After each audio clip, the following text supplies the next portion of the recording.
রাসূল সাল্লাল্লাহু আলাইহি ওয়াসাল্লাম এবার মজার ছলে বললেন, ফান করে বলতেছেন, এই একটা দাস আছে আমার কাছে, এই লোকটারে কে কিনবে, আমি বেচবো। উনি আবার একটু কুৎসিত দেখতে, একটু খাটো কুৎসিত শ্যামবর্ণের ছিলেন। উনি মদিনায় থাকতেন না, উনি মরুপল্লীতে থাকতেন, বেদুইন ছিলেন আর কি। ওখানে তিনি অর্গানিক ফলমূল শাকসবজি চাষ করতেন। রাসূল সাল্লাল্লাহু আলাইহি ওয়াসাল্লাম ওনার এই অর্গানিক ফলমূল আর শাকসবজি খুব পছন্দ করতেন। ফলে উনি প্রায় সেই মরুপল্লী থেকে রাসূল সাল্লাল্লাহু আলাইহি ওয়াসাল্লামের জন্য অর্গানিক ফ্রেশ ফ্রুট আর শাকসবজি মদিনায় নিয়ে আসতেন এবং এগুলো ফ্রিতে দিতেন রাসূল সাল্লাল্লাহু আলাইহি ওয়াসাল্লামকে অ্যাজ এ গিফট।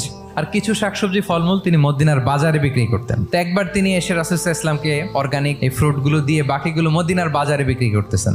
রাসূলুল্লাহ সাল্লাল্লাহু আলাইহি ওয়াসাল্লাম বাজার ভ্রমণে গেলেন, যে দেখে ওই তো জাহের, তো ওনাকে দেখেই রাসূল সাল্লাল্লাহু আলাইহি ওয়াসাল্লাম পিছন থেকে এরকম ঝাপটে ধরলেন। উনি তো দেখতে পারতেছেন না কে ধরলো। উনি বলে, মান হাদা আরসিলনি, এই ছাড়ো ছাড়ো। যখন পিছনে ফিরে দেখে আল্লাহ রাসূল সাল্লাল্লাহু আলাইহি ওয়াসাল্লাম এখন আর ছাড়াছাড়ি করে না, এখন ওনার পিঠটা রাসূল সাল্লাল্লাহু আলাইহি ওয়াসাল্লামের বুক মোবারকের দিকে আরো লাগাই দিচ্ছে। এইভাবে ফান করে বলতেছেন, এই একটা দাস আছে আমার কাছে, এই লোকটারে কে কিনবে, আমি